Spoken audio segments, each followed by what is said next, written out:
Si has hecho clic porque quieres entender por qué una voz incómoda puede ser más peligrosa que un arma, y por qué decir lo que nadie se atreve a decir puede costarte la vida, este vídeo va a llevarte exactamente a ese punto. Porque Jaime Garzón no murió por hacer chistes. Murió por decir verdades. Durante años, Garzón utilizó el humor como una herramienta de denuncia.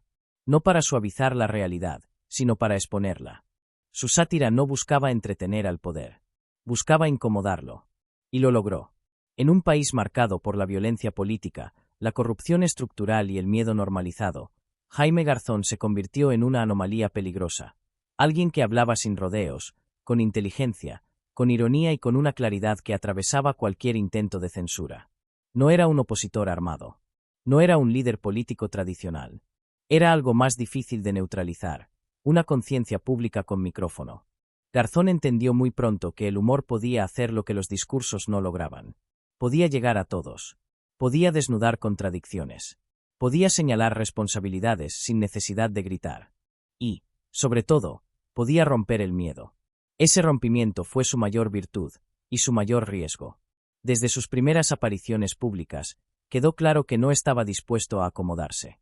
No moderó su tono cuando empezó a ganar visibilidad. No suavizó sus críticas cuando su audiencia creció. Al contrario, cuanto más poder veía, más lo cuestionaba. En Colombia, en ese momento histórico, cuestionar abiertamente al poder no era un acto simbólico. Era una provocación directa. Garzón no se limitó a señalar a un solo actor. Su crítica alcanzó a políticos, militares, grupos armados, élites económicas y medios de comunicación.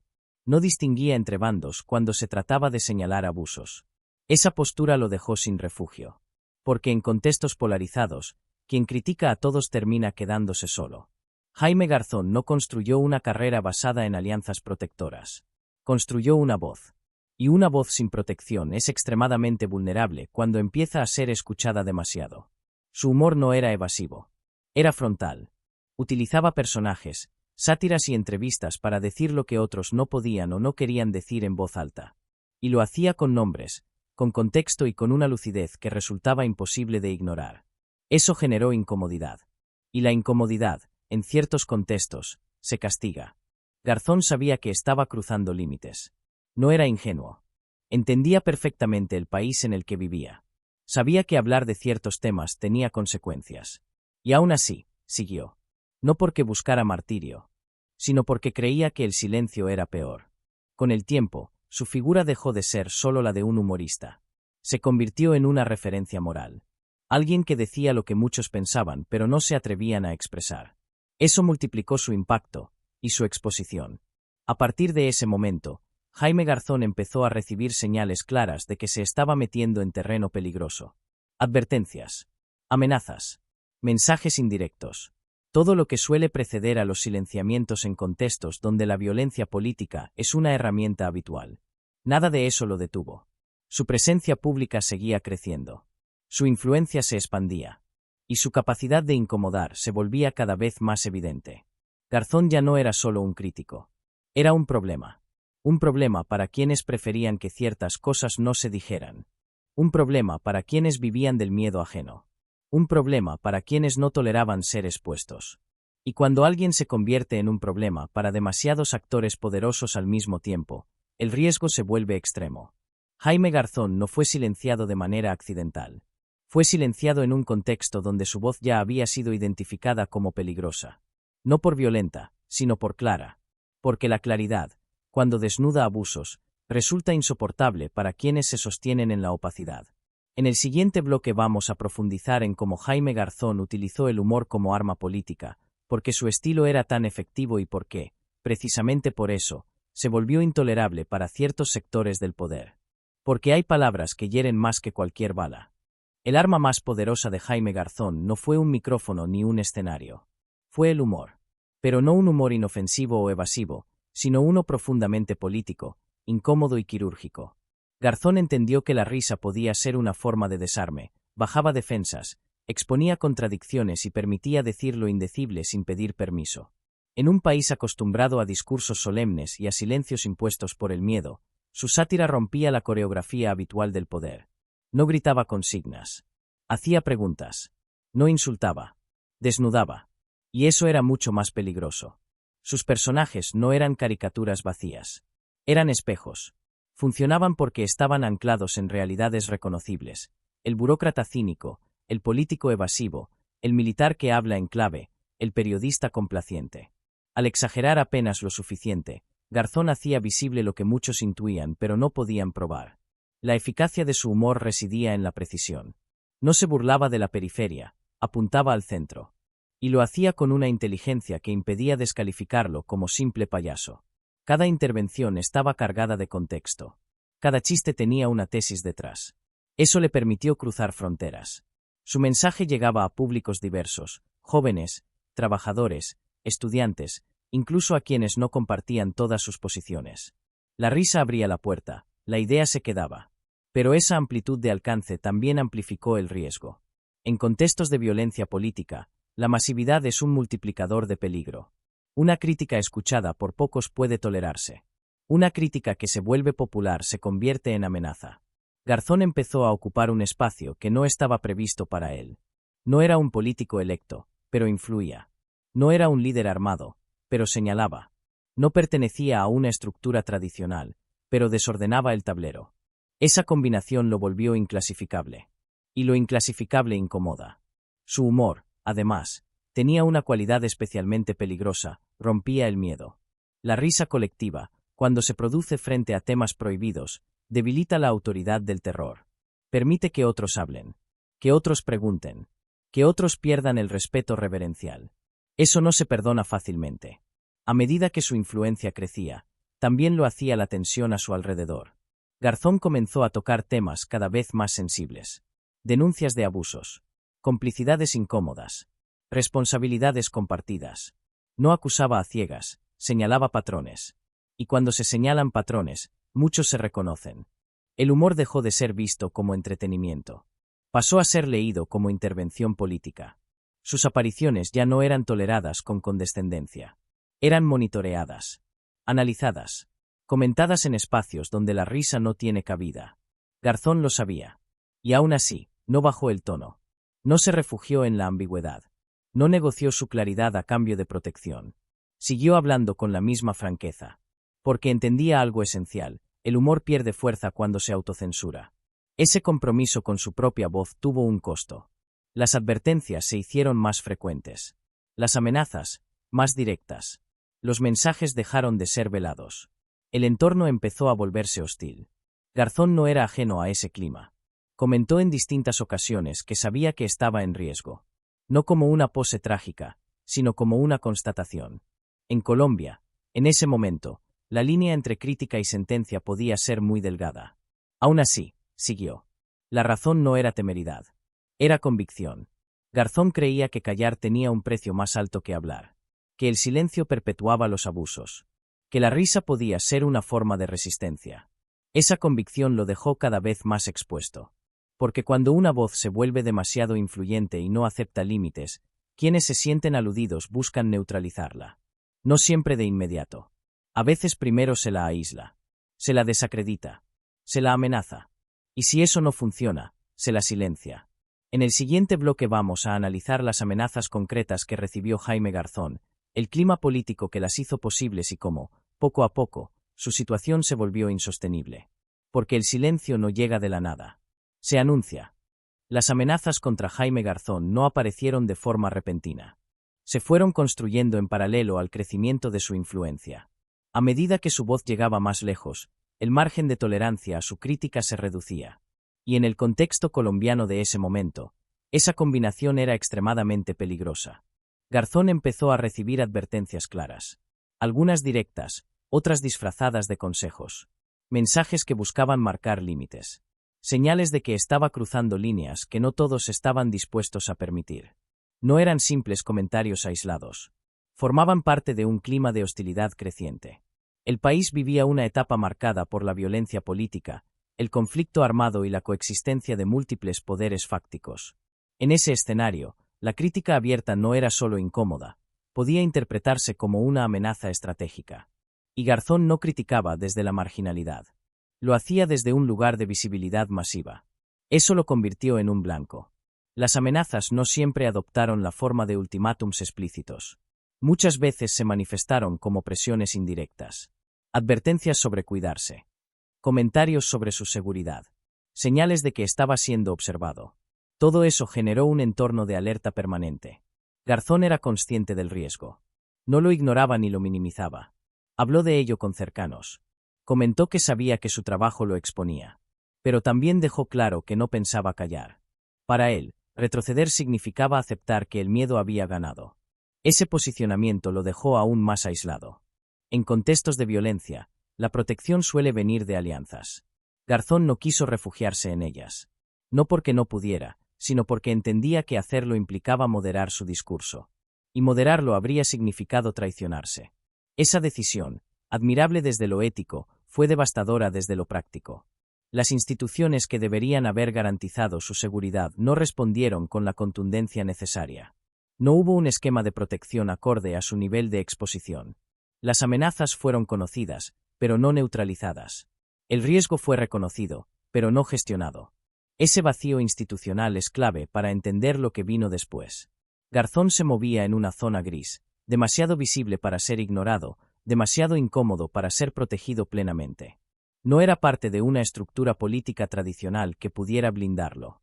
Tampoco pertenecía a un aparato mediático dispuesto a asumir el costo de defenderlo a cualquier precio. Quedó solo. Esa soledad no fue inmediata, pero sí progresiva.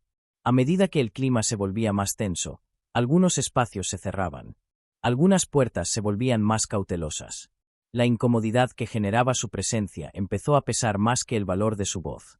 Y cuando una sociedad empieza a aceptar en silencio que alguien se está pasando de la raya, el terreno para el silenciamiento queda preparado. Las amenazas se intensificaron. El lenguaje se volvió más directo. Ya no se trataba solo de advertencias. Se hablaba de consecuencias. De límites que no debían cruzarse.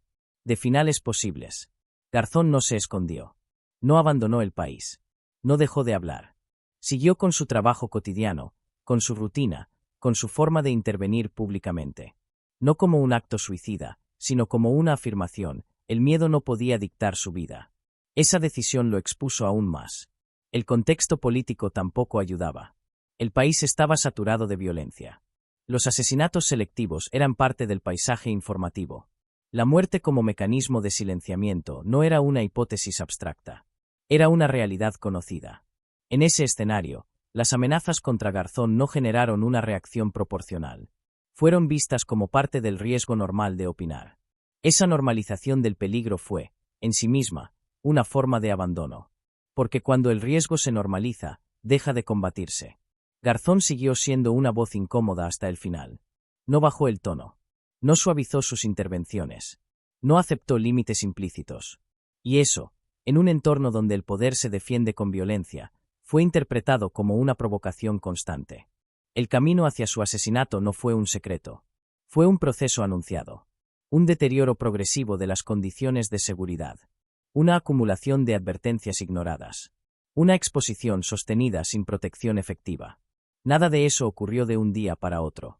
Por eso, cuando finalmente fue asesinado, el shock fue profundo, pero no completamente inesperado. Muchos sintieron horror. Otros, una tristeza resignada. Y algunos, una culpa colectiva difícil de nombrar. Porque el silencio que lo rodeó antes de su muerte fue tan elocuente como el que siguió después. En el siguiente bloque vamos a analizar cómo ocurrió el asesinato de Jaime Garzón, el contexto exacto, la ejecución del crimen y la respuesta inmediata. Porque entender el cómo es fundamental para comprender el mensaje que se quiso enviar. Y ese mensaje fue claro. Hay verdades que no se permiten decir. El asesinato de Jaime Garzón ocurrió de una manera tan directa que dejó claro, desde el primer momento, que no se trataba de un acto improvisado.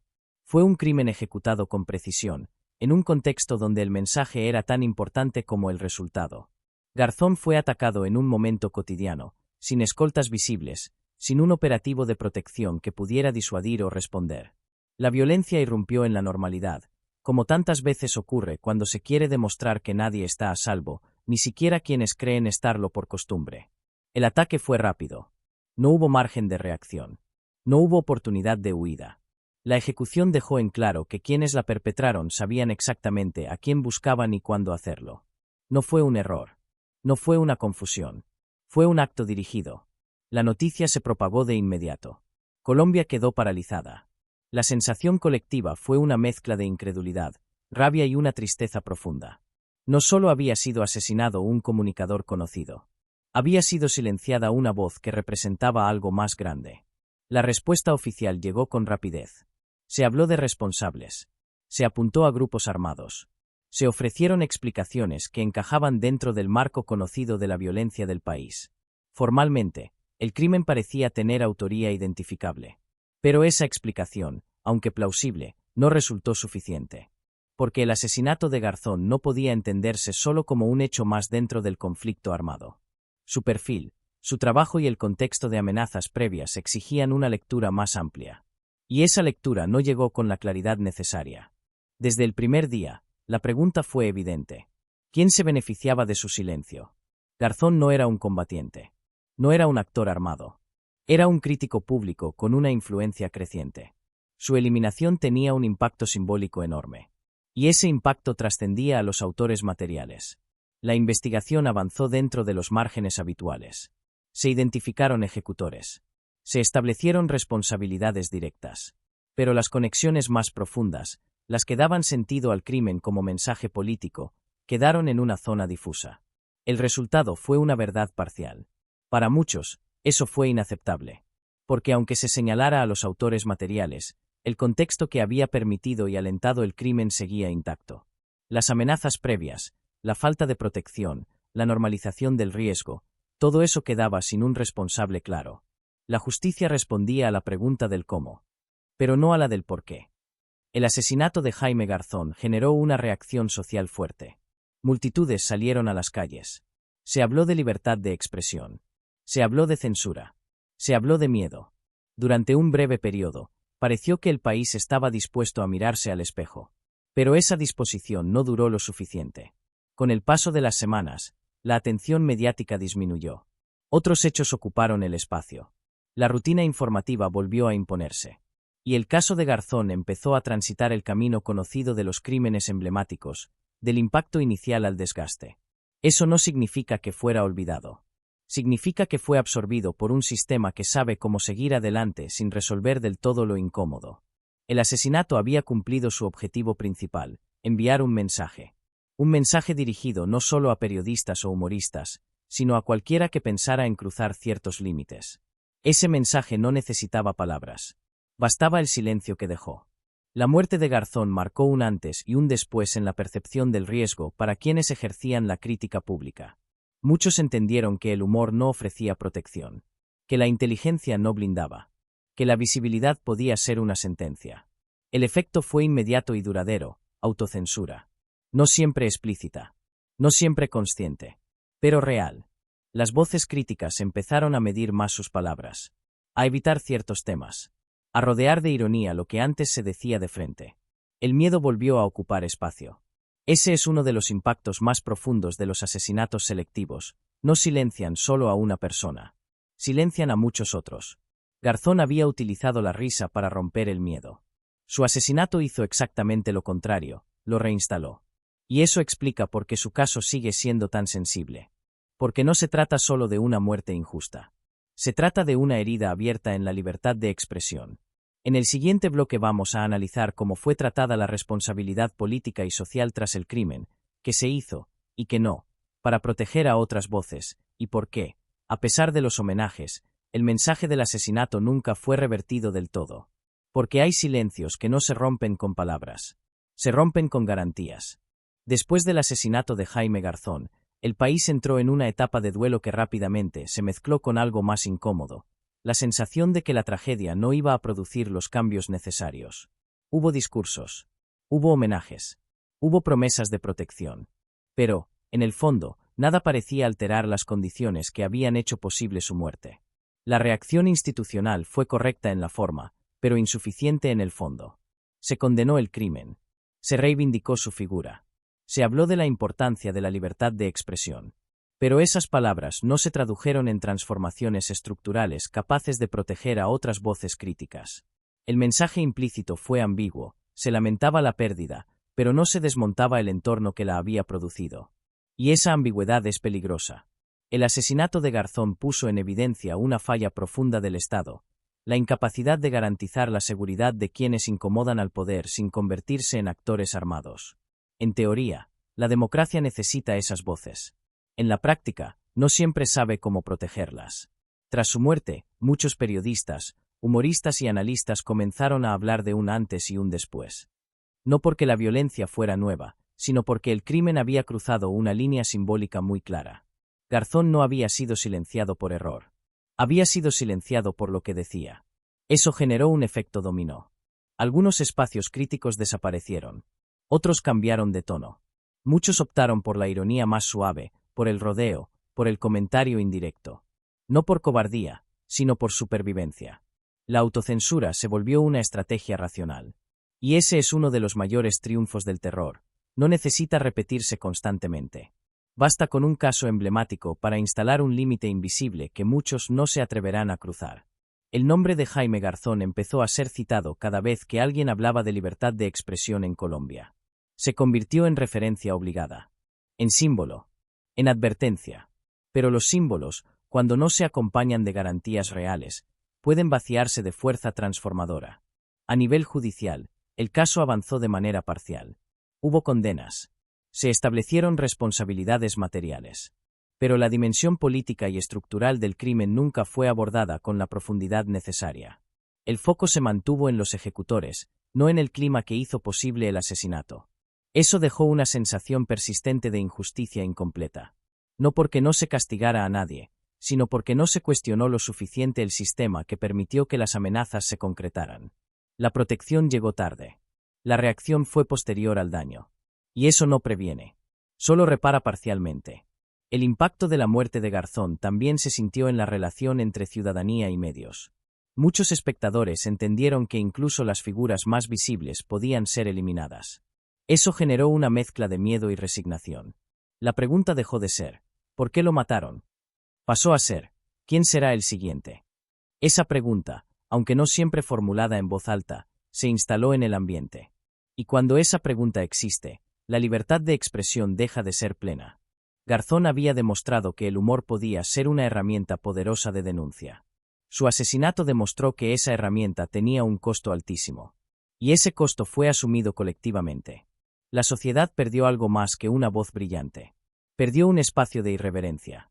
Perdió una forma de crítica que conectaba con amplios sectores. Perdió un puente entre la política y la vida cotidiana. Y ese vacío no se llenó fácilmente. A lo largo de los años, se intentó reivindicar su legado. Se le recordó como un referente ético. Se destacó su valentía. Pero esa reivindicación convivió siempre con una sensación amarga. Recordarlo no era suficiente. Porque recordarlo no evitaba que otros callaran.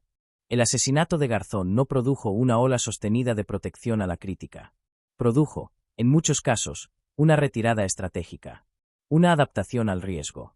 Un ajuste de expectativas. Eso no significa que la crítica desapareciera. Significa que se volvió más cautelosa, más fragmentada, menos frontal. Y esa transformación tiene consecuencias a largo plazo. Cuando las voces críticas se moderan por miedo, el poder se vuelve menos cuestionado. Los abusos encuentran menos resistencia. La discusión pública pierde profundidad. Y la democracia se empobrece. Garzón había entendido eso mejor que nadie. Por eso insistía. Por eso incomodaba. Por eso no aceptaba límites implícitos.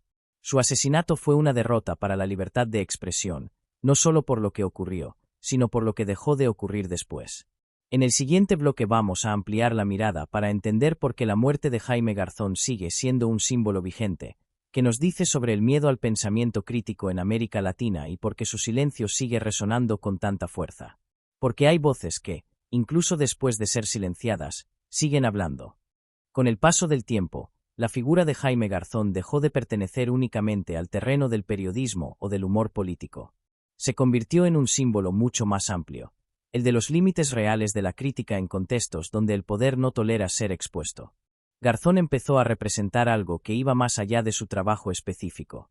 Representó la pregunta incómoda que muchos preferían no formular. ¿Hasta dónde se puede hablar sin pagar un precio irreparable? Esa pregunta no solo interpelaba a periodistas o comunicadores. Interpelaba a toda la sociedad.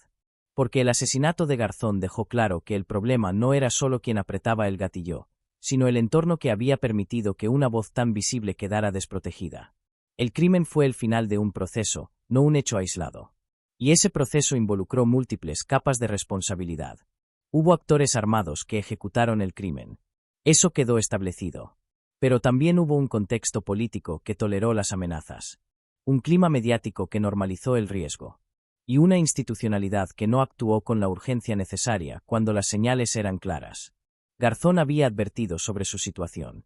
No lo hizo de forma dramática, sino con la lucidez de alguien que entendía el país en el que vivía. Sus advertencias no fueron tomadas como una emergencia, sino como parte del costo de ser crítico. Ese error fue decisivo.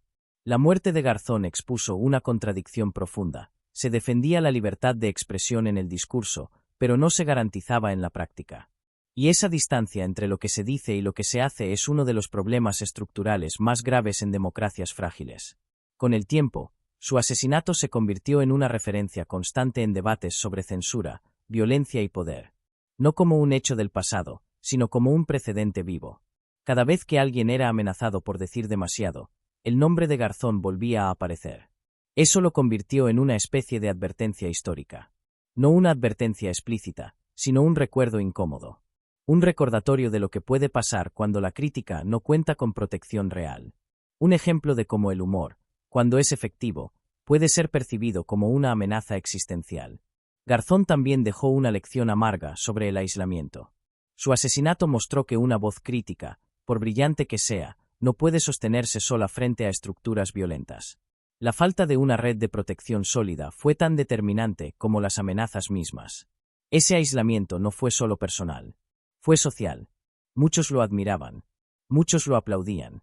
Pero cuando el riesgo se volvió extremo, ese apoyo no se tradujo en mecanismos efectivos de defensa. El respaldo simbólico no bastó. Y eso revela otra verdad incómoda: la admiración no protege. La figura de Garzón también obligó a replantear el papel del humor en contextos de violencia. Su trabajo demostró que la risa no es neutral. Puede ser profundamente política. Puede desestabilizar narrativas oficiales. Puede empoderar a quienes no tienen voz. Precisamente por eso, puede ser castigada. Después de su muerte, el humor político en Colombia no desapareció, pero sí cambió. Se volvió más cuidadoso, más indirecto, más consciente del riesgo. Esa transformación fue una forma de adaptación, pero también una pérdida. Porque el humor directo de Garzón no fue reemplazado. Fue evitado. Su ausencia dejó un vacío que no se llenó con nuevas figuras equivalentes. No por falta de talento, sino por un entorno que ya había demostrado ser hostil con quienes cruzaban ciertos límites. Garzón se convirtió, así, en una figura incómoda incluso en la memoria. Recordarlo implicaba reconocer que algo había fallado de manera profunda. Que el país no había sabido, o querido, proteger una voz esencial. Esa incomodidad explica por qué, a pesar de los homenajes, su caso nunca fue plenamente integrado en una reflexión estructural. Se le recordó como individuo, pero no siempre como síntoma. Y sin embargo, su historia sigue funcionando como un espejo. Cada vez que una voz crítica es amenazada, silenciada o asesinada, el eco de Garzón vuelve.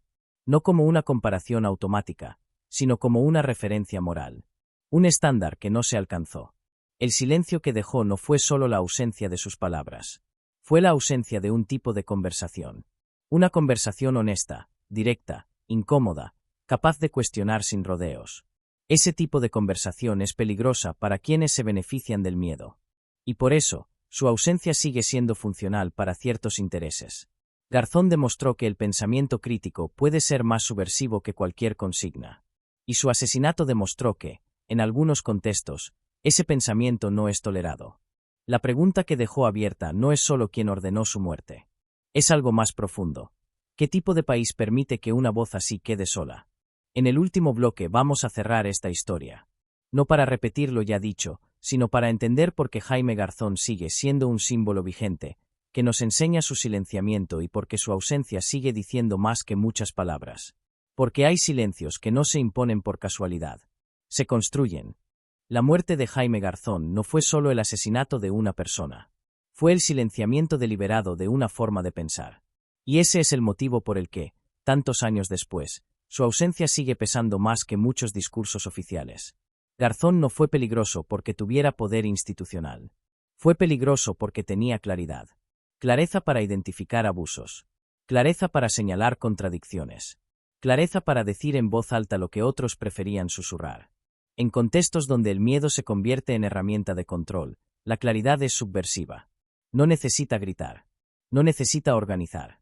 Basta con nombrar lo que ocurre para desestabilizar narrativas enteras. Eso fue lo que hizo Jaime Garzón. Y por eso lo silenciaron. Su asesinato dejó un mensaje que no estaba dirigido solo a él. Estaba dirigido a todos los que pudieran seguir su camino. A periodistas, humoristas, intelectuales, ciudadanos comunes. El mensaje era simple y brutal. Hay verdades que no se permiten decir. Ese mensaje no necesitó repetirse muchas veces. Bastó una sola ejecución visible para que el límite quedara claro. La justicia avanzó en lo formal, pero nunca alcanzó a tocar el núcleo del problema. Se castigaron autores materiales. Se cerraron expedientes. Se pronunciaron discursos. Pero el entorno que hizo posible el crimen nunca fue desmantelado del todo. Y cuando el entorno permanece, el mensaje persiste. Garzón fue recordado como un mártir de la libertad de expresión, pero esa etiqueta, aunque justa, también puede ser engañosa. Porque convertirlo solo en símbolo corre el riesgo de neutralizar su legado real, la incomodidad. Jaime Garzón no quería ser un monumento. Quería ser una molestia constante. Quería que el poder se sintiera observado. Que el abuso no pasara desapercibido. Que el miedo no fuera normalizado. Su asesinato logró lo contrario durante un tiempo. Instaló la autocensura. Replegó voces. Volvió más prudente, y más frágil, la crítica pública. No por falta de convicción, sino por supervivencia. Ese es el triunfo más perverso del silenciamiento. No mata ideas, pero las obliga a esconderse. Sin embargo, el silencio nunca es absoluto. Con los años, la figura de Garzón volvió una y otra vez a la conversación pública. Cada vez que se habla de censura, de amenazas a periodistas, de miedo al pensamiento crítico, su nombre aparece como referencia inevitable. No porque su caso esté resuelto, sino porque representa lo que no se resolvió. Garzón sigue siendo incómodo porque obliga a hacer preguntas que no tienen respuestas fáciles. ¿Quién protege realmente a quienes incomodan al poder? ¿Hasta dónde llega la tolerancia institucional a la crítica? ¿Qué precio tiene decir la verdad en contextos violentos? Su historia demuestra que la libertad de expresión no se garantiza solo con leyes. Se garantiza con protección efectiva, con voluntad política y con una sociedad dispuesta a no aceptar el miedo como norma. Nada de eso estuvo presente cuando Garzón lo necesitó. Por eso su muerte no es solo un recuerdo trágico. Es una advertencia permanente. Un recordatorio de que el pensamiento crítico, cuando no es defendido colectivamente, queda expuesto. Jaime Garzón fue silenciado, pero no fue olvidado. Y esa memoria, aunque insuficiente para devolverle la vida, sigue cumpliendo una función: incomodar. Incomodar a quienes prefieren el silencio. Incomodar a quienes justifican el miedo. Incomodar a quienes creen que la crítica puede administrarse. Mientras esa incomodidad exista, su voz no habrá desaparecido del todo. Tal vez nunca sepamos cada detalle detrás de su asesinato.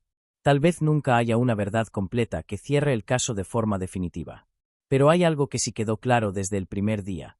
Jaime Garzón no murió por error. Murió porque dijo demasiado. Murió porque no se calló. Murió porque entendió que el silencio también es una forma de complicidad. Y mientras esa verdad siga siendo incómoda, su historia seguirá siendo contada. No como un acto de nostalgia, sino como una advertencia. Porque hay voces que, incluso cuando las silencian, siguen diciendo exactamente lo que el poder no quiere escuchar.